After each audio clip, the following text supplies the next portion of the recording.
প্রকৃতির মাঝে আমরা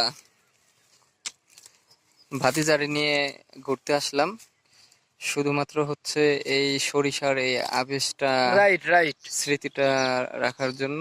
এত সুন্দর লোকেশন এই জায়গার ছবি তোলার, সো আপনারা না আসতে পারলে বুঝতেই পারবেন না এত সুন্দর দৃশ্যটা। মানে ফুল শীতের সময় সরিষা ফুলটাই বেশি ভালো আর কি। সো কাকা তুমি কিছু বলো, মানে কেমন আমি কি লাগছে বলবো, এখানে তোমাকে হচ্ছে এখানে কি নিয়ে এখন আসলাম, তোমার মূল অনুভূতিটা কেমন সেটা বোঝাও। Feelings good.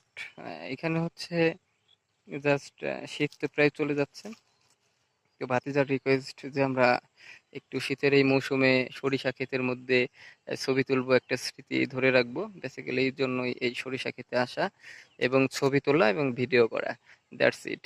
1 মিনিট কাকা, তুমি তো এখানে আসতে চাচ্ছিলে না, আমি তো তোমাকে নিয়ে আসলাম জোর করে। তো তোমার এখানে আসার মানে অনুভূতিটা যে যে তুমি বললা এত ভালো, তো এখন যে যা ছবি টবি তুললাম, এখন তোমার কেমন লাগতেছে?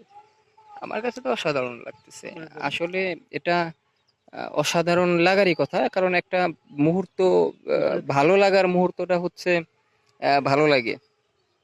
কারণটা হচ্ছে এখানে ছবি তুললাম, মনের মধ্যে একটু হচ্ছে আনন্দ কাজ করতেছে। আনন্দ কাজ করা মানে কি, এই সময়টা, এই মুভমেন্টটা, এই মুহূর্তটা হচ্ছে কি, আমি অন্যান্য সব ধরনের ডিপ্রেশন থেকে, চিন্তা থেকে আমি দূরে ছিলাম, ইয়েস ইয়েস শুধুমাত্র রাইট।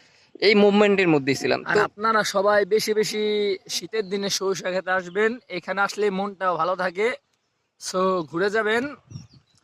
থ্যাংক ইউ, সবাইকে ধন্যবাদ। ভালো থাকবেন, সুস্থ সরিষা থাকবেন। সরিষা খেতে বলতে কিন্তু এই সরিষা খেতে না, আপনারা যার যার এলাকায় বা যার যার পাশে সরিষা ক্ষেত আছে সেখানে গিয়ে, বাট ইয়েস এটা রাইট কোথায় রাইট আপনারা তো রাইট। আর জানতে পারবেন না আমরা কোথায় আসছে বা কোথায় আমরা এই ভিডিও করলাম। অনেক ওকে, সুন্দর। Thank you.